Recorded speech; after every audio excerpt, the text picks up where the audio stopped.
sözünü geçiremedin kalime. Böyle yorumlarına katıla katıla bir sözünü geçiremedin kalime.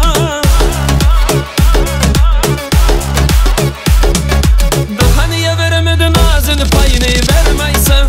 Ula ula ula ula sevdi kadar bile etmeysen. Ula ula ula ula bu alemin like erkeksin. Ne oldu sana, ne oldu böyle, ne oldu sana, ne oldu böyle? Nerede eski taş firin ergi, bir anda oldu mu lay terki? Ne oldu sana, ne oldu böyle, ne oldu sana, ne oldu böyle? Nerede eski taş firin ergi, bir anda oldu mu lay terki?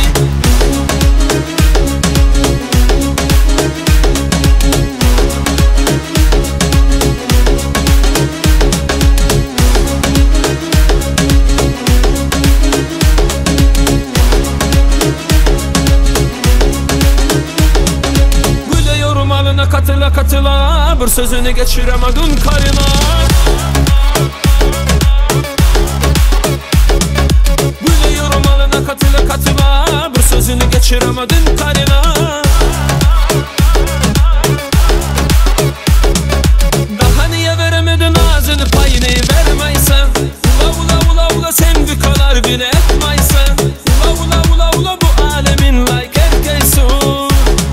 Ne oldu sana, ne oldu böyle, ne oldu sana, ne oldu böyle? Nerede eski taş firin ergi, bir anda oldu mu lay terki? Ne oldu sana, ne oldu böyle, ne oldu sana, ne oldu böyle? Nerede eski taş firin ergi, bir anda oldu mu lay terki?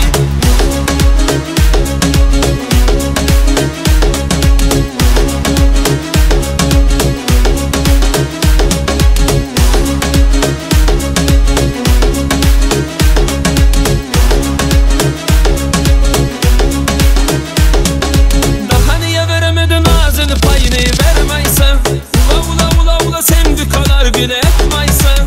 Ula ula ula ula bu alemin like erkeksin. Ne oldu sana, ne oldu böyle, ne oldu sana, ne oldu böyle? Nerede eski taş firin ergi?